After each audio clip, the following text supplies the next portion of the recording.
नमस्कार। तो आज के सेशन में हम यहाँ पे दृष्टि आईएएस के जो एथिक्स के क्लास नोट्स हैं जीएस4 पेपर के, उसको हम देखेंगे और साथ ही साथ में इससे पहले भी कई वीडियोस जो है वो पढ़ चुके हैं। ठीक है, अगर आपने उस वीडियो को नहीं देखा तो इसको स्किप करके बाकी को देखिए।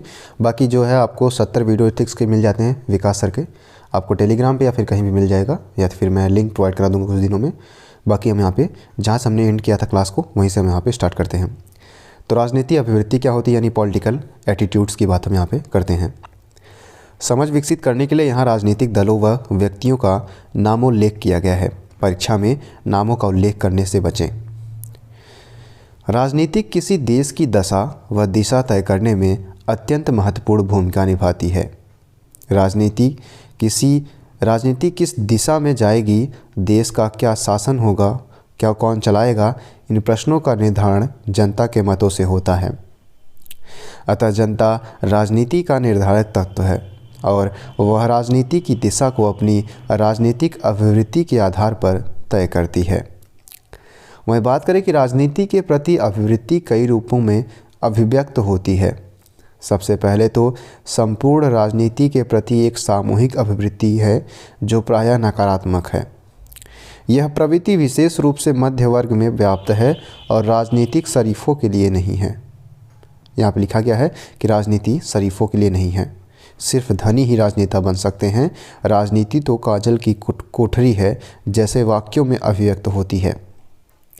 यह अभिवृत्ति समाज व व्यवस्था के लिए संकट उत्पन्न करती है, क्योंकि इस अभिवृत्ति के चलते बेहतर लोग राजनीति में आना ही नहीं चाहते।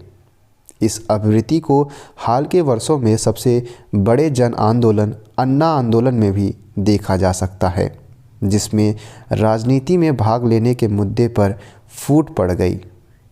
वहीं संपूर्ण राजनीति के प्रति सकारात्मक या नकारात्मक अभिवृत्ति के अतिरिक्त राजनीतिक अभिवृत्ति का अध्ययन विभिन्न राजनीतिक विचारधाराओं के प्रति अभिवृत्तियों के रूप में किया जा सकता है। राजनीतिक अभिवृत्तियाँ एक दूसरे से पूर्णतः भिन्न नहीं होती और राजनीतिक अभिवृत्तियों के विभिन्न वर्गीकरण जैसे रूढ़िवादी, उदारवादी, दक्षिणपंथी, वामपंथी और एक दूसरे से पर्याप्त साम्यता रखते हैं। इसके अतिरिक्त रूढ़िवादी, उदारवादी जैसे दो ध्रुवों के समान प्रतीत होने वाली अभिवृत्तियों के बीच भी कई लोगों की अभिवृत्तियाँ हो सकती हैं। हालांकि अधिकांश लोगों की राजनीतिक अभिवृत्तियाँ चरम पर नहीं बल्कि उनके आसपास या मध्य में ही होती हैं। प्रमुख राजनीतिक अभिवृत्तियाँ निम्नलिखित हैं। पहला, रूढ़िवादी बनाम उदारवादी अभिवृत्ति अर्थात कंजर्वेटिव वर्सेस लिबरल एटीट्यूड।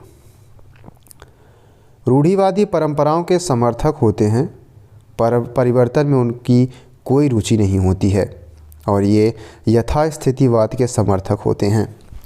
उदारवादी परंपरा की अपेक्षा तर्क को अधिक महत्व देते हैं। उदारवाद का संबंध पूंजीवाद से भी माना जाता है। सामान्यतः अधिक आयु के अर्थात वृद्ध व्यक्तियों में रूढ़िवाद के प्रति रुझान पाया जाता है, परंतु युवा भी रूढ़िवाद के शिकार हो सकते हैं। गहरे धार्मिक रुझान वाले तथा कम साक्षर लोगों में भी रूढ़िवादी रुझान देखा जा सकता है। वहीं ग्रामीण पृष्ठभूमि के लोगों में रूढ़िवाद की संभावना अधिक होती है, जो समाज, धर्म, जाति या भाषा के स्तर पर समरूप है। उनके रूढ़िवादी होने की अधिक संभावना होती है। एक अनुसंधान मैक्लोस्की 1958 के अनुसार कम आईक्यू वाले लोगों के रूढ़िवादी होने की संभावना अधिक होती है। कम आयु के व्यक्ति अर्थात युवा प्रायः उदारवादी होते हैं। यह प्रायः धर्मनिरपेक्ष तथा उच्च शिक्षित होते हैं। विषमरूपी समुदायों जैसे चंडीगढ़ तथा शहरी पृष्ठभूमि में उदारवादी अभिवृत्ति के विकास की अधिक संभावना रहती है। मैक्लोस्की के अनुसंधान 1958 के अनुसार अधिक आईक्यू वाले लोगों के उदारवादी होने की संभावना अधिक होती है। वहीं उदारवादियों के दो वर्गों अति उदारवादी एवं विनम्र उदारवादी में वर्गीकृत किया जा सकता है। इसी तरह विनम्र रूढ़िवादी एवं अति रूढ़िवादी रूढ़िवादियों के दो रूप हैं। बात करते हैं दक्षिणपंथी बनाम वामपंथी अभिवृत्ति की, यानी राइटिस्ट वर्सेस लेफ्टिस्ट एटीट्यूड की। जिसके अंतर्गत चरम वामपंथी अर्थात CPI ML, उदार वामपंथी कांग्रेस आती है, ठीक है, जो विचारधारा फॉलो करती है, और उदार दक्षिणपंथी जैसे भाजपा, जैसे अटल बिहारी वाजपेयी, ये उदार दक्षिणपंथी विचारधारा के पार्टी है और लोग इसके जो हैं इसी विचारधारा को मानते हैं। जबकि चरम दक्षिणापंथी जो है वो शिवसेना, महाराष्ट्र नव निर्माण सेना आदि जैसे इसके उदाहरण है। अब ऐसे व्यक्ति जो अपनी संस्कृति या संस्कृति विशिष्टताओं जैसे धर्म, नस्ल, भाषा, जाति आदि को अत्यधिक महत्व देते हैं तथा बाकी समूहों को अपने से अलग तथा प्रायःहीन समझते हैं, वे दक्षिणपंथी कहलाते हैं। दक्षिणपंथी के अंतर्गत कौन आया था? देखिए, दक्षिणपंथी में भी दो चीज़ है, ठीक है, एक उदार था, एक दूसरा चरम था, ठीक है। तो महाराष्ट्र में जो है वो चरम स्तर पर है, वो लोग क्या है चरम स्तर, जबकि भाजपा में है लेकिन उस स्तर पर नहीं है। महत्व देते हैं, बाकी समूहों को अपने से अलग तथा प्रायःहीन समझते हैं, वे दक्षिणपंथी कहलाते हैं। इसके विपरीत जिनके लिए सांस्कृतिक मुद्दे बहुत अधिक महत्व नहीं रखते, जो आर्थिक तथा सामाजिक न्याय जैसे उद्देश्यों पर बल देते हैं, वे क्या कहलाते हैं? वामपंथी। अब सामाजिक और आर्थिक न्याय पर, ठीक है, तो ये वामपंथी क्या आएगा? वामपंथी में CPI और कांग्रेस आती है, ठीक है। ये क्या करते हैं? आर्थिक और सामाजिक न्याय जैसे मुद्दों पर अधिक बल देते हैं। रूढ़िवादी, देखिए ये विचारधाराएं हैं, ठीक है, हो सकता है कि आपके हिसाब से ये मैच ना करे, लेकिन ये विचारधाराओं के अंतर्गत यहाँ पे डिफाइन किया गया कि हाँ, जो मेन एजेंडा होता है कंपनी का, हर पार्टी का जो है एक एजेंडा होता है, उसके कुछ मूल्य होते हैं जिसके आधार पर ये डिफाइन किया गया है। अब रूढ़िवादी अभिवृत्ति वाले व्यक्ति की अधिकांश मामलों में दक्षिणपंथी हो सकते हैं। उदार अभिवृत्ति वाले व्यक्तियों के मामलों में यह संभावना बनती है कि या तो वे वामपंथ के नज़दीक हों या दोनों से तटस्थ हों। तीसरा है व्यक्तित्व केंद्रित राजनीति बनाम मुद्दा केंद्रित राजनीति, अर्थात personality central politics versus issue centre politics. इसके अंतर्गत 3 हम यहाँ पर डिफाइन करेंगे। पहला है व्यक्तित्व की राजनीति, जैसे शिवसेना, महाराष्ट्र नवनिर्माण सेना। दूसरा है मिश्रित राजनीति, जिसमें नरेंद्र मोदी और ओबामा जैसे नेता आते हैं। और तीसरी है मुद्रा केंद्रित राजनीति, जिसमें वामपंथी दल आते हैं। आइए देखते हैं। व्यक्तित्व केंद्रित या व्यक्ति केंद्रित राजनीति में एक चमत्कारिक छवि वाला व्यक्ति केंद्र में होता है, जैसे नेताजी, ठीक है, हमारे मोदी जी। चर्चा का मुख्य विषय मुद्दा नहीं बल्कि व्यक्ति विशेष की कार्यक्षमता होती है, जैसा कि 2014 के लोकसभा चुनाव में सीमित अर्थों में नरेंद्र मोदी के संदर्भ में देखा जा सकता है। इसको आपको लिखना नहीं है। जबकि मुद्दा केंद्रित राजनीति में मुख्य प्रश्न किसी व्यक्ति का व्यक्तित्व या कार्यक्षमता नहीं होती, बल्कि राष्ट्र को प्रभावित करने वाले विभिन्न मुद्दों पर पार्टी की राय से होती है, ठीक है। कम परिपक्वता व कम शिक्षित लोगों तथा भावुक व्यक्तियों में व्यक्तित्व केंद्रित राजनीति की ओर रुझान पाया जाता है। व्यक्तित्व केंद्रित राजनीति की ओर रुझान रखने वाले व्यक्तियों में प्रायः अनायास संसाधन अर्थात ह्यूरिस्टिक प्रोसेसिंग का प्रयोग होता है। अपेक्षाकृत परिपक्व व उच्च शिक्षा प्राप्त तथा व जागरूक नागरिकों में मुद्दा केंद्रित राजनीति की ओर रुझान पाया जाता है। ऐसे व्यक्ति अपने राजनीतिक निर्णयों में व्यवस्थित संसाधन अर्थात सिस्टमैटिक प्रोसेसिंग का प्रयोग करते हैं। निर्जातीयता व्यक्तित्व केंद्रित राजनीति की एक प्रमुख विशेषता है। निर्जातीय पहचान का मतलब उन पहचानों से है जो व्यक्ति को जन्म से ही एक समुदाय विशेष का हिस्सा बनाती हैं, जैसे धर्म, जाति, भाषा, क्षेत्र, नस्ल इत्यादि। जब राजनीति के केंद्र में इन मुद्दों की प्रधानता होती है तो उसे अस्मिता या पहचान की राजनीति कहते हैं। इसके विपरीत अगर मतदाताओं की चयन प्रक्रिया में ये मुद्दे गौण हो जाए तथा आर्थिक सामाजिक विकास व सुविधाएं केंद्र में आ जाए तो इसे विकासात्मक राजनीति के अंतर्गत देखा जाता है। अब बात करते हैं राजनीतिक अभिवृत्तियों का निर्माण व परिवर्तन। राजनीतिक अभिवृत्तियों का निर्माण तथा उनमें परिवर्तन मुख्य रूप से सामाजिक कारकों के प्रभाव से होता है, परंतु अत्यंत गौण रूप से यह जेनेटिक व जैविक कारकों से भी प्रभावित होता है। मैक्लोस्की ने कहा था। मैक्लोस्की का प्रयोग है कि अपेक्षाकृत कम बुद्धि वाले कम बुद्धि लब्धि वाले व्यक्तियों का रूढ़िवाद तथा अधिक बुद्धि लब्धि वाले व्यक्तियों का उदारवादी अभिवृत्ति की ओर झुकाव जेनेटिक या जैविक कारकों से माना जा सकता है। अब बात करते हैं राजनीतिक समाजीकरण यानी पॉलिटिकल सोशलाइजेशन। समाजीकरण का वह भाग जो राजनीति से संबंधित मुद्दों पर व्यक्ति की राय, अभिवृत्ति तथा मूल्य आदि को आकार देता है, राजनीतिक समाजीकरण कहलाता है। प्रारंभिक राजनीतिक समाजीकरण में परिवार महत्वपूर्ण भूमिका निभाता है और शुरुआती राजनीतिक अभिवृत्तियां आमतौर पर पारिवारिक विचारधारा, विशेषतः माता पिता की विचारधारा के अनुरूप ही बनती हैं।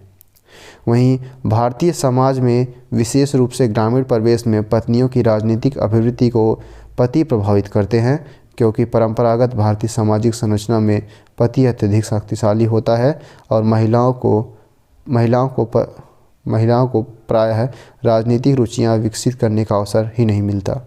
परंतु कुछ विशेष मामलों में यह स्थिति परिवर्तित हो सकती है और अगर कोई मुद्दा महिलाओं से जुड़ा होता है तो महिलाओं की अभिवृत्तियां में परिवर्तन देखा जा सकता है। हरियाणा के नेता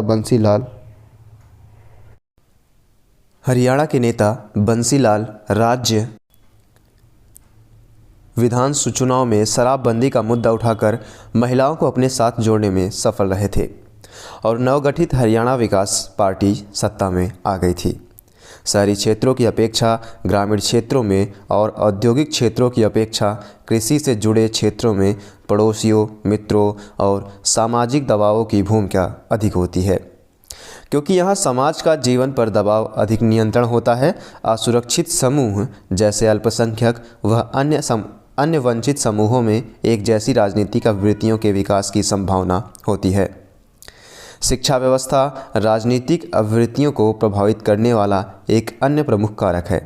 पाठ्यक्रम, शिक्षक की विचारधारा, शैक्षणिक संस्थानों पर प्रशासनिक आर्थिक नियंत्रण शिक्षण व्यवस्था के अभिवृत्तियों को प्रभावित करने वाले प्रमुख अंग हैं।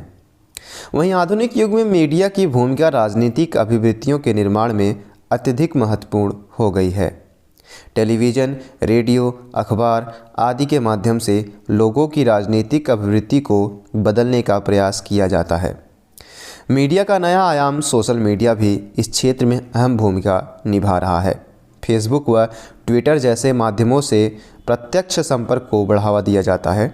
वहीं राजनीतिक अभिवृत्तियों को दबाव समूह तथा हित समूह के अनुसार भी निर्धारित होती है। ये समूह आर्थिक, राजनीतिक या नृजातीय पहचान पर आधारित होते हैं। सामाजिक व नृजातीय समूहों में राजनीतिक अभिवृत्तियों का ध्रुवीकरण कई चुनावों में देखा गया है, जिसका लाभ इन पहचानों पर आधारित दलों जैसे सपा, बसपा को प्राप्त हुआ है। वहीं बात करें कि अभिवृत्ति निर्माण के अन्य सिद्धांत भी राजनीतिक अभिवृत्तियों के निर्माण में महत्वपूर्ण भूमिका निभाते हैं, जैसे आवश्यकता पूर्ति का सिद्धांत।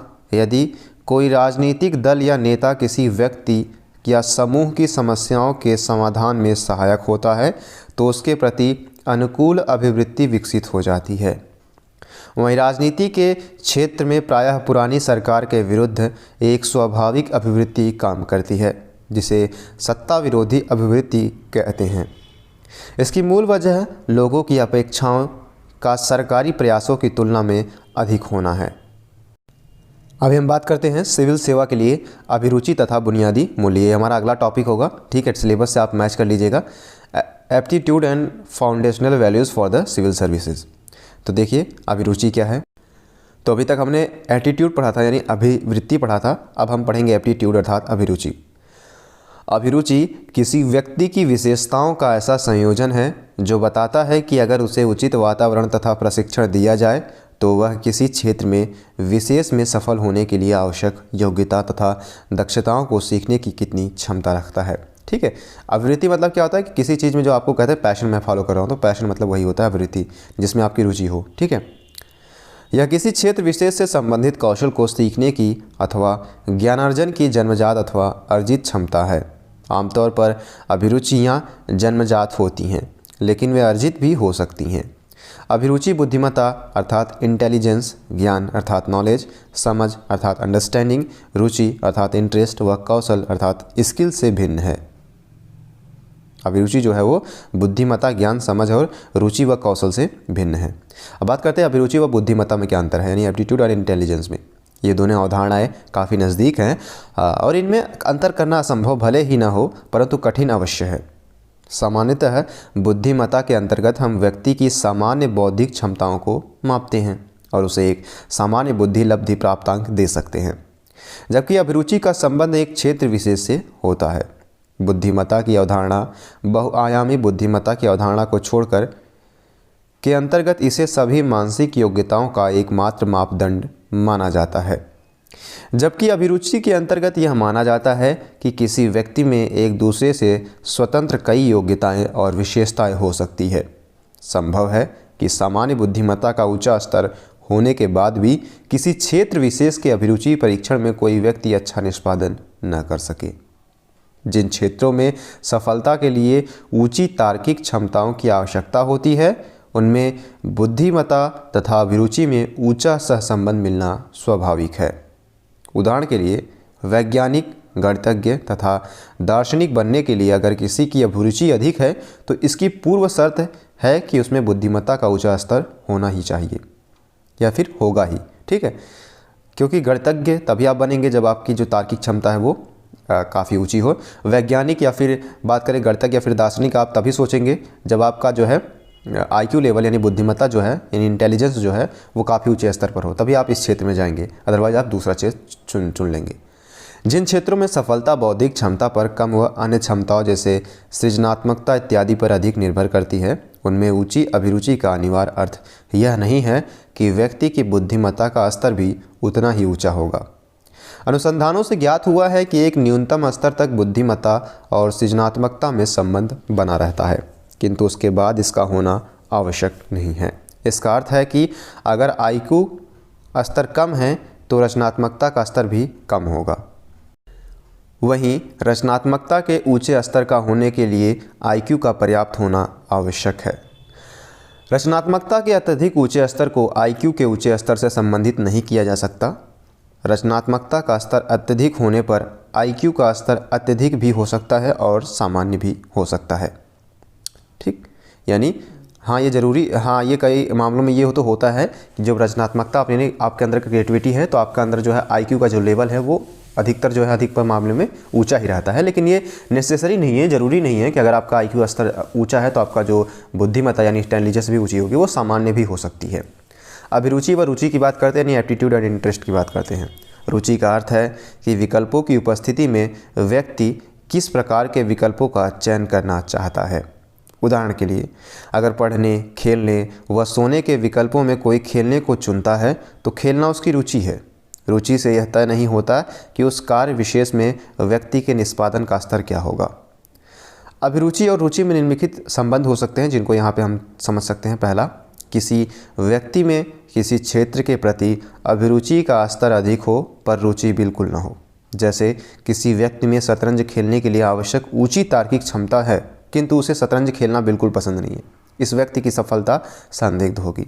दूसरा केस क्या हो सकता है कि व्यक्ति में क्षेत्र विशेष के प्रति रुचि तो हो लेकिन अभिरुचि बिल्कुल न हो। जैसे एक मंदबुद्धि बच्चा जिसका IQ लेवल हम मान सकते हैं कि 70 के आसपास है, ठीक है, क्रिकेट खेलकर भले ही खुद को खुश होता हो और उपलब्ध विकल्पों में हमेशा क्रिकेट का चयन करे, परंतु उसका निष्पादन श्रेष्ठ नहीं होगा क्योंकि वह इस खेल के लिए त्वरित चुनौतियों का सामना नहीं कर पाएगा। ठीक है, जो उसके लिए जो जन्मजात अभी एक अभिवृत्ति बनती है, ठीक है, जो अभिरुचि वो होती है यानी एप्टीट्यूड जो तैयार होता है वो उसके अंदर नहीं है, तो उसका जो अगर उसमें इंटरेस्ट भी है तब भी वो उसमें आगे नहीं बढ़ पाएगा।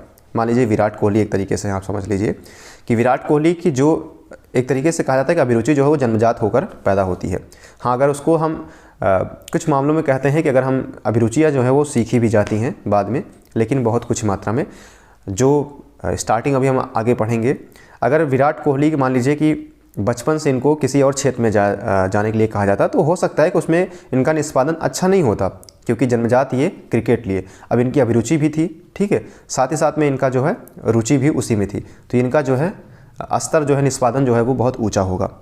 सबसे बेहतर स्थिति उच्च रुचि तथा उच्च अभिरुचि की एक साथ उपस्थिति है। जिन व्यक्तियों में यह संयोग से मिलता है वे अपने क्षेत्र में अतिशय सफल होते हैं, जैसे सचिन तेंदुलकर, APJ अब्दुल कलाम और आमिर खान आदि। अब बात करते हैं अभिरुचि परीक्षण की यानी एप्टीट्यूड टेस्टिंग की। प्रत्याशियों को सीखने की क्षमता को परखने के लिए प्रायः अभिरुचि परीक्षण का सहारा लिया जाता है। यह परीक्षण सामान्य अभिरुचि परीक्षण अर्थात जनरल एप्टीट्यूड टेस्ट या क्षेत्र विशेष के लिए अभिरुचि परीक्षण अर्थात स्पेसिफिक एप्टीट्यूड टेस्ट हो सकता है। सामान्य अभिरुचि परीक्षण में एक साथ कई क्षेत्रों के लिए अभिरुचि का परीक्षण किया जाता है। जैसे DAT अर्थात डिफरेंशियल एप्टीट्यूड टेस्ट के अंतर्गत 8 विभिन्न परीक्षण होते हैं जिनका संबंध तर्क क्षमता, भाषाई क्षमता, गणितीय क्षमता आदि से होता है। इन 8 परीक्षणों के अलग अलग अंकों से विभिन्न क्षेत्रों के लिए अभिरुचि पता चलती है। इन अंकों के संयोजन से ऐसे क्षेत्र के लिए अभिरुचि को मापा जाता है जिसमें एक से अधिक अभिरुचियों की आवश्यकता हो। शिक्षण संस्थाओं के लिए इसी परीक्षण की सर्वाधिक प्रयोग होता है। क्षेत्र विशेष में अभिरुचि परीक्षण के लिए किए जाने वाले टेस्ट अर्थात CSAT जिसे हम civil service aptitude test, MAT अर्थात मैनेजमेंट एप्टीट्यूड टेस्ट या फिर CAT अर्थात क्लरिकल एप्टीट्यूड टेस्ट आदि हैं। अब बात करते हैं सिविल सेवा के लिए अभिरुचि यानी aptitude for the civil services. संघ लोक सेवा आयोग ने कुछ वर्ष पूर्व एक सुधारात्मक कदम उठाते हुए निर्धारित किया कि सिविल सेवा परीक्षा के प्रारंभिक चरण में उम्मीदवारों की अभिरुचि अर्थात एप्टीट्यूड का परीक्षण किया जाए ताकि यह निश्चित हो जाए कि प्रशिक्षण के बाद वे अच्छे लोक सेवक के तौर पर उभरें। सिविल सेवा के लिए आवश्यक दक्षताओं के आधार पर CSAT नामक विशेष अभिरुचि परीक्षण विकसित किया गया। इस ढांचे के अनुसार एक अच्छे सिविल सेवक में निम्नलिखित अभिरुचियाँ होनी चाहिए। पहला, भाषा पर सूक्ष्म पकड़। सिविल सेवा में निर्णयन की संपूर्ण प्रक्रिया नोटिंग और ड्राफ्टिंग के माध्यम से होती है। इसके अलावा सिविल सेवक को बहुत सारे प्रतिवेदन लिखने, पढ़ने और समझने भी होते हैं। अगर कोई व्यक्ति शब्दों के गलत प्रयोग के माध्यम से सिविल सेवक को बहकाने में सफल हो जाए तो एक भी गलत निर्णय देश को भारी हानि नुकसान दे सकता है। इसलिए जटिल से जटिल कथनों का सटीक अर्थ में समझने की क्षमता को, कठिन से कठिन और उलझी हुई बातों को सरल तथा पारदर्शी भाषा में लिखने की क्षमता अच्छे सिविल सेवक के लिए आवश्यक है। इस दक्षता का महत्व समझते हुए CSAT परीक्षा में बोधगम्यता पर आधारित प्रश्नों को सर्वाधिक महत्व दिया गया है। दूसरा है उच्च तार्किक क्षमता। सिविल सेवक को जटिल परिस्थितियों को समझना, विभिन्न क्षेत्रों के तथ्यों को आपस में जोड़ना तथा उनका विश्लेषण करना आदि कार्य करने होते हैं, इसलिए उसे उच्च तर्क क्षमता होना जरूरी है। वहीं बात करें निर्णयन व समस्या समाधान सटीक क्षमता यह तर्क क्षमता की व्यवहारिक रूप है। सिविल सेवक के करियर में कई बार ऐसे मौके आते हैं जब उसे स्पष्ट तथा कठिन निर्णय लेने होते हैं और उसके निर्णय की थोड़ी सी भी चूक कई व्यक्तियों के जीवन पर भारी पड़ सकती है। इसके अलावा उसे दिन प्रतिदिन अपने कर्मचारियों से लेकर अपने क्षेत्र के निवासियों तक की विभिन्न समस्याओं का समाधान करना होता है, जिसके लिए एक सकारात्मक तथा सुलझा हुआ दृष्टिकोण आवश्यक है। जैसे सूखे की समस्या, हड़ताल की समस्या, दंगे की समस्या आदि। इसलिए CSAT में जटिल परिस्थितियां देकर उम्मीदवार की निर्णयन क्षमता को जांचा जाता है। निर्णयन से संबंधित प्रश्न क्लरिकल एप्टीट्यूड टेस्ट जैसे अभिरुचि परीक्षणों में नहीं पूछे जाते, क्योंकि उस स्तर पर निर्णय नहीं लिए जाते हैं। इसी प्रकार एप्टीट्यूड टेस्ट या मैनेजमेंट से जुड़े अभिरुचि परीक्षणों में यदि निर्णय के प्रश्न होते भी हैं तो उनका संबंध व्यापार, वाणिज्य या मार्केटिंग की समस्याओं से होता है, लोक जीवन से जुड़ी समस्याओं से नहीं। अगला है हमारा गणित तथा आंकड़ों को समझने की क्षमता। सिविल सेवक बनने के लिए गणित का गहरा ज्ञान अपेक्षित नहीं है, क्योंकि उसे किसी क्लर्क या बैंक अधिकारी की तरह लगातार गणित का प्रयोग नहीं करना होगा। सिविल सेवक से यह अपेक्षा है कि वह पहला, गणित की आधारभूत धारणाएं समझता हो ताकि सामान्य गणनाएं करने तथा समझने में उसे समस्या न हो। दूसरा, उसके सभी प्रतिवेदन आंकड़ों के प्रस्तुतिकरण पर आधारित होते हैं और उसे ऐसे कई प्रतिवेदन पढ़ने, समझने व विश्लेषित करने होते हैं जिनमें जटिल आंकड़ों को अलग अलग तरीक़ों से प्रदर्शित किया जाता है। इसलिए CSAT में सामान्य गणित के साथ साथ आंकड़ों की व्याख्या पर पर्याप्तता से जुड़े विभिन्न प्रश्न पूछे जाते हैं। क्लरिकल एप्टीट्यूड टेस्ट में गणित के अधिक सवाल होते हैं तथा कम समय देकर उम्मीदवारों की गति तथा शुद्धता को जांचा जाता है। मैनेजमेंट एप्टीट्यूड टेस्ट में भी इस क्षमता पर विशेष बल दिया जाता है। इसके विपरीत सीसेट में प्रायः ऐसे प्रश्न होते हैं जिनके लिए गति नहीं, अवधारणात्मक समझ की आवश्यकता होती है। वहीं बात करें संचार तथा संप्रेषण का कौशल। एक अच्छे सिविल सेवक से आशा होती है कि वह समाज को उचित नेतृत्व दे सके। इसके अलावा उसे बहुत सारे कर्मचारियों का प्रबंधन भी करना होता है। लोक कल्याणकारी राज्य जिस विकास को साधना चाहता है, उसके लिए ज़रूरी है कि जनता भी उस प्रक्रिया को समझे तथा उसमें सक्रिय रूप से शामिल हो। इसके लिए ज़रूरी है कि लोक सेवक में दूसरों की बातों, विचारों और भावनाओं को समझने की अगर पर्याप्त संकेतों न कहा जाए तो भी तथा अपनी बात को सटीक तरीके से समझाने की क्षमता होनी चाहिए। इसी का महत्व देखते हुए सीसेट में अंतर्वैयक्तिक संप्रेषण क्षमताओं से जुड़े प्रश्न भी पूछे जाते हैं। एक अंतिम पक्ष यह भी है कि सिविल सेवक बनने के लिए व्यक्ति में अपने आसपास तथा विश्व की घटनाओं और स्थितियों तथा समस्याओं को जानने तथा समझने की सामान्य आदत होनी चाहिए। इसलिए सिविल सेवा अभिरुचि परीक्षण में सामान्य ज्ञान की जांच करना भी एक पक्ष है, हालांकि इसे एक अलग प्रश्न पत्र के रूप में रखा जाता है। बात करते हैं सिविल सेवा के लिए आधारभूत मूल्य यानी foundational values for civil services. देखिए, सिविल सेवक के कार्य की प्रकृति को देखते हुए उसमें सत्यनिष्ठा, ईमानदारी, निष्पक्षता, सहिष्णुता, राजनीतिक तटस्थता, वस्तुनिष्ठता, समानुभूति, वंचित वर्गों के प्रति करुणा तथा धर्मनिरपेक्षता जैसे मूल्यों का होना आवश्यक है। बात करें सत्यनिष्ठा की यानी इंटीग्रिटी की, तो सत्यनिष्ठा के अंग्रेजी पर्याय इंटीग्रिटी का तात्पर्य किसी चीज़ के संपूर्ण रूप से जुड़े होने और आंतरिक सुसंगति से है। सत्यनिष्ठा के अंतर्गत नैतिक सिद्धांतों के बीच में आंतरिक सुसंगति और नैतिक सिद्धांतों तथा व्यवहार में सुसंगति दोनों आते हैं। सत्यनिष्ठा संपन्न व्यक्ति का आचरण लगभग हर स्थिति में उसके नैतिक सिद्धांतों के अनुरूप होना चाहिए। नैतिक सिद्धांत वस्तुनिष्ठ आधार पर नैतिक होना चाहिए। सुसंबद्धता में निहित है कि नैतिक सिद्धांतों का अधिक्रम या सोपान क्रम भी सुनिश्चित होना चाहिए, ताकि अगर दो सिद्धांतों में टकराव हो तो भी कर्ता को इस बात का संशय न हो कि उसे किस सिद्धांत को वरीयता देनी चाहिए। अगर किसी नैतिक सिद्धांत से विचलन होता है तो उस विचलन को न्याय संगत ठहराने के लिए पर्याप्त आधार होना चाहिए। प्रसिद्ध दार्शनिक कांट की भाषा में कहें तो मुझे किसी नियम के उल्लंघन का हक तभी है जब मैं यह कह सकूं कि जैसी स्थिति में मैं हूं वैसी स्थिति में नियम का उल्लंघन करना भी नियम माना जा सकता है। यानी क्या कहा है इन्होंने कि मुझे किसी नियम के उल्लंघन करने का हक भी तभी है जब मैं यह कह सकूं कि जैसी स्थिति में मैं हूं वैसी स्थिति में नियम का उल्लंघन करना भी नियम माना जा सकता है।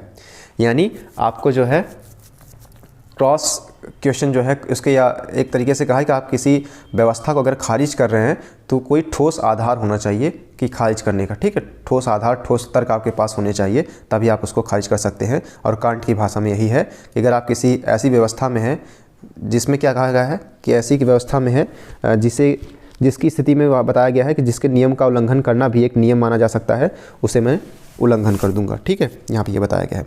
सत्यनिष्ठा के प्रकार देख लेते हैं, टाइप्स ऑफ इंटीग्रिटी। सत्यनिष्ठा बहुत व्यापक शब्द है। इसे और अधिक सुपरिभाषित करने के लिए विभिन्न क्षेत्रों के अनुसार देखा जा सकता है, जैसे बौद्धिक सत्यनिष्ठा अर्थात इंटेलेक्चुअल इंटीग्रिटी, व्यक्तिगत सत्यनिष्ठा अर्थात पर्सनल इंटीग्रिटी और व्यावसायिक सत्यनिष्ठा अर्थात प्रोफेशनल इंटीग्रिटी, कलाकार की सत्यनिष्ठा अर्थात आर्टिस्टिक इंटीग्रिटी और ब्रांड सत्यनिष्ठा अर्थात ब्रांड इंटीग्रिटी। अब बात करते हैं बौद्धिक सत्यनिष्ठा की यानी इंटेलेक्चुअल इंटीग्रिटी की। अपना मूल्यांकन उन्हीं प्रतिमानों पर तथा उन्हीं की कठोरता से करना जिन पर हम किसी और का मूल्यांकन करते हैं। अगर कोई व्यक्ति पीठ पीछे किसी और के बारे में गलत बोलता है तो उसे किसी ऐसे व्यक्ति पर नाराज़ नहीं होना चाहिए जो उसके बारे में पीठ पीछे गलत बोलता हो। अपने सिद्धांतों और व्यवहारों पर गहराई से विचार करके उन असंगतियों तथा अंतर्विरोधों की खोज करना जो हमारी सत्यनिष्ठा पर सवाल उठाते हैं, और जहाँ तक संभव हो ऐसी असंगतियों को समाप्त करने की कोशिश करना। बात करते हैं बौद्धिक पाखंड क्या होता है, इंटेलेक्चुअल हिपोक्रेसी क्या होता है। इसका अर्थ है अपने लिए अलग तथा दूसरों के लिए अलग नैतिक मानदंड रखना तथा अपने अंतर्विरोधों के प्रति लापरवाह रहना या उन्हें जानबूझकर नज़रअंदाज करना। वहीं व्यक्तिगत सत्यनिष्ठा की बात किया जाए यानी पर्सनल इंटीग्रिटी की बात किया जाए तो वैयक्तिक नैतिक सिद्धांतों व आचरण के बीच सुसंगति बनाए रखना। इसका संबंध संपूर्ण जीवन से है, किसी क्षेत्र विशेष से नहीं। बात की जाए व्यावसायिक सत्यनिष्ठा की अर्थात प्रोफेशनल इंटीग्रिटी की, तो अपने व्यवसाय से जुड़े उन नैतिक सिद्धांतों का पालन करना जो उस व्यवसाय की आचार संहिता अर्थात कोड ऑफ कंडक्ट में शामिल है। जैसे वकील द्वारा अपने मुवक्किल की पूरी सहायता करना नैतिक है और उसे दूसरे पक्ष के वकील से साठगांठ कर लेना अनैतिक है। यानी व्यवसाय में भी सत्यनिष्ठा होनी चाहिए। अगर व्यावसायिक नैतिकता व सामाजिक नैतिकता में गहरा अंतर्विरोध हो तो नैतिक संकट उत्पन्न होता है। ऐसे में सामाजिक नैतिकता का पालन करना चाहिए।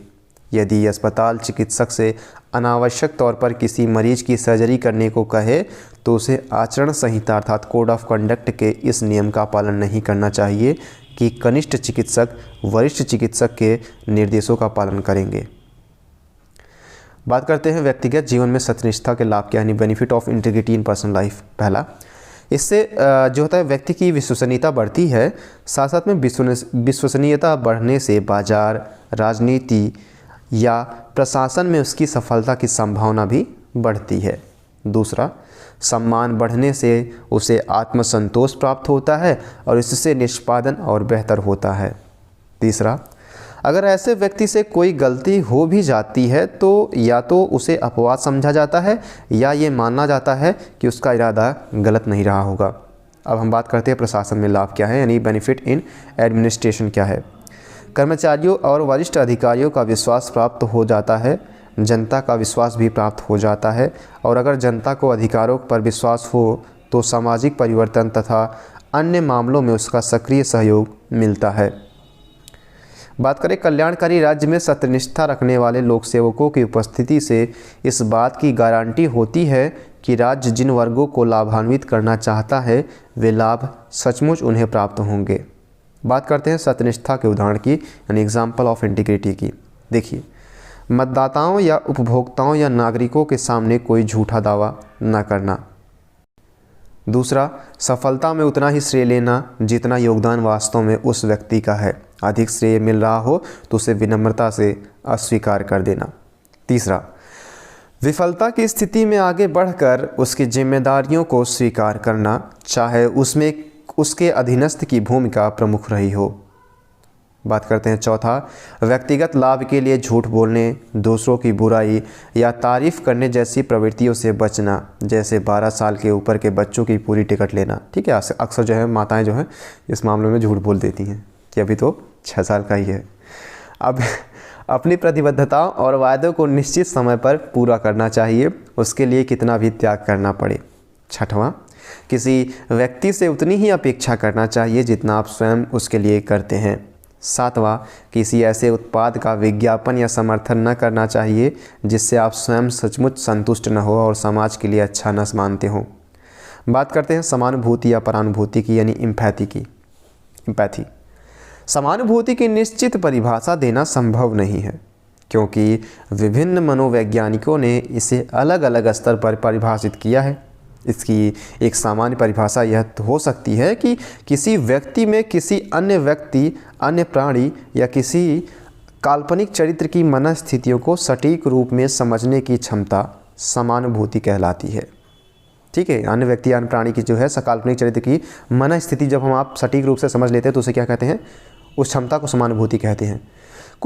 कुछ अन्य मनोवैज्ञानिक मानते हैं कि समानुभूति क्या है, सिर्फ दूसरों की मनस्थितियों को समझने तक सीमित नहीं है बल्कि उन्हीं भावनाओं को उस स्तर पर महसूस करने का नाम है जिस स्तर पर उस भावनाओं को मूल व्यक्ति ने अनुभव किया हो या किया था। इसका चरम रूप वहाँ दिखता है जहाँ व्यक्ति की चेतना में स्व तथा पर का अंतर मिटने लगता है। मान लीजिए कि आपका दोस्त जो है किसी ऐसी फ्यूनरल में, मतलब इन द सेंस कि कहीं मृत्यु हो गई या देहांत हो गया है और आप अपने दोस्त के यहाँ पे जाते हैं, ठीक है, उसके पेरेंट्स का किसी पर, तो डेफिनेटली आप क्या करेंगे, आप एक निश्चित तौर पर आप एक समान व्यक्ति की तरह नॉर्मल बिहेव करेंगे, ठीक है, उससे जाएंगे, उसका जो दुख है वो साझा करेंगे और उसके दुख को जो है समझेंगे, लेकिन उस स्तर पर आप उसे महसूस नहीं कर सकते। मान लीजिए कई बार क्या होता है कि आपके दोस्त के पेरेंट्स जो है वो देहांत हो गया और आप वहाँ पर जाते हैं, आप अपने दोस्त के साथ भी उसी तरीके से रोने लगते हैं, ठीक है, तो साथ वाले देखने लगेंगे क्या इसके 2 बच्चे थे क्या, मतलब दोनों भाई है, ठीक है। वहाँ पर जो है क्योंकि व्यक्ति जो है अपेक्षा की जाती है, घर वाले ज़्यादा उस भावना पर जो है, बाहर वाले उस भावना के स्तर पर जो है व्यक्त नहीं करते हैं। हो सकता है कई बार क्या होता है कि दोस्त के घर जाने के बाद आपने उस दोस्त से भी ज़्यादा जो है रोना पीटना चालू कर दिया, तो उसका स्तर ही अलग होता है, ठीक है। अब समानुभूति के प्रकार की बात की जाए, टाइप्स ऑफ एम्पैथी की बात की जाए, तो समानुभूति को संज्ञानात्मक समानुभूति अर्थात कॉग्निटिव एम्पैथी तथा भावनात्मक समानुभूति अर्थात अफेक्टिव या फिर इमोटिव में बांटा गया है। संज्ञानात्मक समानुभूति को पुनः परिपेक्ष ग्रहण अर्थात पर्सपेक्टिव टेकिंग तथा कल्पना अर्थात फैंटेसी में विभाजित किया गया है। परिपेक्ष ग्रहण किसी अन्य व्यक्ति के व्यवहार को समझने की क्षमता है, जबकि कल्पना किसी काल्पनिक चरित्र की परिस्थितियों को समझने की क्षमता है। भावनात्मक समानुभूति को भी 2 भागों में समानुभूति चिंता अर्थात इम्पैथिक कंसर्न और समानुभूतिक तनाव अर्थात इम्पैथिक डिस्ट्रेस में बांटा जाता है। समानुभूतिक चिंता में व्यक्ति की भावनाएं उत्तेजित हो जाती हैं और वह चाहने लगता है कि पीड़ित व्यक्ति की स्थिति में सुधार हो और अगर वह किसी तरह से सहयोग करने की स्थिति में होता है तो पीड़ित व्यक्ति को सहयोग भी करता है। वहीं समानुभूतिक तनाव में तीव्रता का स्तर और भी अधिक होता है। यह तीव्रता इतनी अधिक होती है कि व्यक्ति का सामान्य जीवन यापन भी कठिन हो जाता है। समानुभूतिक तनाव के लाभ कम हैं और हानियां ज़्यादा। बात करते हैं एम्पैथी और सिंपैथी में क्या अंतर है, यानी समानुभूति और सहानुभूति में क्या अंतर है। कहते हैं ना सहानुभूति है हमारे साथ, मतलब सिंपैथी है। समानुभूति और सहानुभूति का अंतर इस बात से तय होता है कि हम समानुभूति का अर्थ क्या लेते हैं। अगर समानुभूति को सिर्फ संज्ञानात्मक स्तर पर ले तो सहानुभूति उससे अगला स्तर है, जहां व्यक्ति दूसरे की पीड़ा को देखकर दुखी होता है और चाहता है कि उस व्यक्ति की पीड़ा दूर हो जाए। दूसरी ओर समानुभूति का अर्थ यह लिया जाए कि दूसरे व्यक्ति की मनस्थिति को उस स्तर पर महसूस किया जाए जहां स्व यानी खुद का तथा पर यानी दूसरों के अंतर का समाप्त हो जाए, यानी दूसरे को दुख अपने दुख समझ लेना। तो समानुभूति और सहानुभूति का अगला स्तर है जहां स्वर का अंतर समाप्त हो जाए, तो समानुभूति सहानुभूति का अगला स्तर है, यानी समानुभूति जो है वो सहानुभूति का अगला स्तर है, क्योंकि सहानुभूति में स्व तथा पर का अंतर निश्चित तौर पर बना रहता है, ठीक है। यानी सहानुभूति में जब आप देते हैं, किसी को सहानुभूति देते हैं तो उसमें स्व और पर का स्तर तो बना रहता है, जबकि समानुभूति में, ठीक है, यानी एम्पैथी में जो है वो अंतर जो है स्पष्ट रूप से मिट जाता है, यानी दूसरे के दुख पर आप उसी स्तर पर जाकर महसूस करते हैं। आजकल यह धारणा अधिक प्रचलित है कि समानुभूति एक व्यापक अवधारणा है जिसकी एक विशेष अवस्था को सहानुभूति कहा जाना चाहिए। अगर समानुभूति सिर्फ संज्ञानात्मक स्तर पर है तो उसे सहानुभूति नहीं कहा जाएगा, किंतु अगर उसमें भावनात्मक तत्व भी शामिल हो गया है तो उसे सहानुभूति बन जाएगी। अब समानुभूति का विकास की बात किया जाए, डेवलपमेंट ऑफ एम्पैथी की बात किया जाए, तो समानुभूति का विकास निम्नलिखित तरीकों से किया जा सकता है। पहला, पालन पोषण अर्थात पेरेंटिंग। देखिए, बच्चों में समानुभूति के विकास में माता पिता की अत्यंत महत्वपूर्ण भूमिका होती है। बच्चों की भावनात्मक संवेदनशीलता का विकास बहुत हद तक पालन पोषण पर निर्भर करता है। बच्चों में समानुभूति के विकास के लिए ऐसी कहानियाँ सुनाई जा सकती हैं जो किसी काल्पनिक चरित्र के दुख दर्द को व्यक्त करती हैं। समानुभूति विकसित करने का एक अन्य तरीका बच्चे की भूमिका निर्वाह अर्थात रोल प्लेइंग के ऐसे मौके देना हो सकता है जिसमें किसी वंचित या दुखी व्यक्ति का अभिनय करना हो। तो बच्चे में क्या हो जाता है, समानुभूति का यानी एम्पैथी जो है डेवलप हो जाती है। दूसरा स्तर पे हम देखेंगे कि स्कूल तथा कॉलेज की भूमिका। स्कूलों तथा कॉलेजों में ऑडियो विजुअल तकनीकी तथा फिल्मों आदि के माध्यम से विभिन्न समस्याओं से ग्रस्त व्यक्तियों या समूहों की स्थितियों को प्रदर्शित करके छात्रों में समानुभूति का विकास किया जा सकता है। कुछ ऐसे समूहों या व्यक्तियों से भी बच्चों को मिलवाया जा सकता है जो सामाजिक समस्या या पीड़ा से भुक्तभोगी हों। बच्चों के बीच में डाइवर्सिटी या वैविध्य की नीति लागू करना ताकि वे दूसरे समूहों के साथ अधिक से अधिक अंतःक्रिया कर सके और रूढ़ धारणाओं से मुक्त हो सके। लड़के लड़कियों, हिंदू मुसलमान, अमीर गरीबों तथा विभिन्न वर्णों को साथ साथ पढ़ाना हो सके तो एक से अधिक देशों में बच्चों को आपसी अंतःक्रिया का मौका देना। तीसरा, जिन व्यवसायों में दूसरों की अनुभूतियों या मनस्थितियों को ध्यान में रखने की आवश्यकता होती है, यदि उन व्यवसायों की प्रतिष्ठा बढ़ाई जाए तो स्वाभाविक रूप से समानुभूति जैसे गुणों के विकास पर बल दिया जाएगा, जैसे चिकित्सक, नर्स, मनोवैज्ञानिक, सामाजिक कार्य, प्राइमरी टीचिंग। ऐसे साहित्य या उपन्यास और कलाओं को प्रोत्साहित किया जाना चाहिए जो समाज को सहानुभूति की सीख दे, विशेषतः वंचित वर्गों के प्रति सहानुभूति की।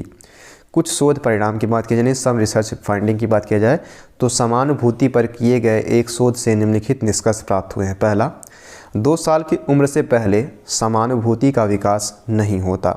दूसरा, 2 से 7 साल की उम्र के बीच समानुभूति का थोड़ा बहुत विकास होता है।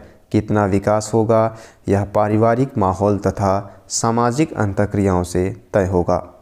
तीसरा, 7 से 12 साल की उम्र तक सामान्यतः इसका विकास होता है। चौथा, उसके बाद जीवन भर इसके विकास की संभावना बनी रहती है। ट्रेनिंग देकर इसे कभी भी विकसित किया जा सकता है। पांचवा, महिलाओं में समानुभूति सामान्यतः पुरुषों से अधिक होती है। इस संदर्भ में कुछ प्रयोग किए गए। पहला, तानिया सिंगर ने fMRI अर्थात फंक्शनल मैग्नेटिक रेजोनेंस इमेजिंग तकनीकी के प्रयोग से सिद्ध किया कि महिलाओं में पुरुषों की तुलना में समानुभूति की क्षमता उन मामलों में अधिक होती है जहां कोई गलत किस्म का व्यक्ति दुख दर्द महसूस कर रहा हो। वहीं दूसरा, जेफरसन स्केल ऑफ फिजिशियन समानुभूति के प्रतिमानों पर किए गए एक अध्ययन से 2 निष्कर्ष निकले। पहला, महिलाओं में पुरुषों की तुलना में समानुभूति का ऊंचा स्तर होता है। दूसरा, उम्र बढ़ने के साथ व्यक्ति की समानुभूति की क्षमताएं सामान्यतः बढ़ती है। दूसरा है सहिष्णुता अर्थात टॉलरेंस। सहिष्णुता का शाब्दिक अर्थ है सहन करना। इसका अंग्रेजी समानार्थक टॉलरेंस भी सहन करने के अर्थ में प्रयुक्त होता है। इस दृष्टि से सहिष्णुता का अर्थ है जिन व्यक्तियों की आदतों, विचारों, धर्म, राष्ट्रीयता आदि से व्यक्ति भिन्नता रखता है या विरोध रखता है, उनके प्रति भी एक वस्तुनिष्ठ, न्यायोचित तथा सम्मानपूर्ण अभिवृत्ति बनाए रखना तथा किसी भी प्रकार के आक्रामकता से बचना। नकारात्मक अर्थ में सहिष्णुता का तात्पर्य केवल विरोधियों को सहन करने की क्षमता से है।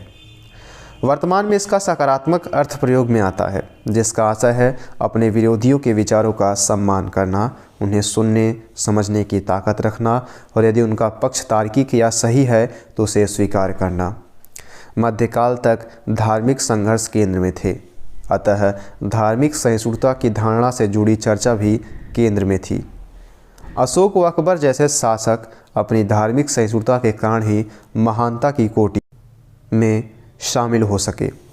पश्चिम में इरास्मस ने पुनर्जागरण काल में सहिष्णुता का विस्तार किया। टॉमस मूर ने यूटोपिया में कहा कि सभी धर्मों के लोग प्रेम से रहेंगे। ठीक है, इस तरीके से आप इसको याद रख लीजिएगा, टॉमस मूर, यूटोपिया। वर्तमान में सहिष्णुता की आवश्यकता केवल विभिन्न धर्मों के ही प्रति नहीं बल्कि विभिन्न जातियों, महिलाओं, LGBT और शरणार्थियों व विदेशियों के प्रति भी है। अब बात करते हैं सहिष्णुता के लाभ क्या, यानी बेनिफिट ऑफ टॉलरेंस की लाभ क्या है। विरोधी विचारों को सुनने की ताकत हो तो समाज और राजनीति दोनों लोकतांत्रिक बनते हैं। कई बार ऐसा होता है कि दूसरों को सुनने के धैर्य की वजह से नए तथा मौलिक विचार प्राप्त होते हैं जो व्यक्ति तथा समाज की दिशा बदल सकते हैं। वहीं कुल मिलाकर नैतिक प्रगति होती है। अगर व्यक्ति दूसरों के प्रति सहिष्णु व्यवहार करता है तो धीरे धीरे दूसरों को भी प्रेरणा मिलती है कि वे अन्य लोगों के प्रति सहिष्णु व्यवहार करें। इससे चिंतन व अभिव्यक्ति की स्वतंत्रता को बढ़ावा मिलता है। वहीं बात करें कि 20वीं शताब्दी में आतंकवाद व जेनोसाइड की जितनी घटनाएं घटी उतनी इससे पहले कभी नहीं घटी। ऐसे में सहिष्णुता के अलावा कोई विकल्प नहीं है। वहीं बात करें कि भूमंडलीकरण के साथ साथ सभी समाजों में वैविध्य में वृद्धि हो रही है। लगभग सभी समाजों में धर्म, नस्ल और राष्ट्रीयता के विभिन्न समूह साथ साथ रहते हैं, इसलिए विश्व में शांतिपूर्ण सहअस्तित्व के लिए सहिष्णुता जरूरी है। अगला हमारा है निष्पक्षता। इस टॉपिक को हम अगले अध्याय में जो है अगले वीडियो के माध्यम से हम समझने का प्रयास करेंगे। अब आज का हमारा वीडियो यहीं समाप्त होता है। So thank you so much, keep loving, keep supporting and keep stay with us. Thank you so much.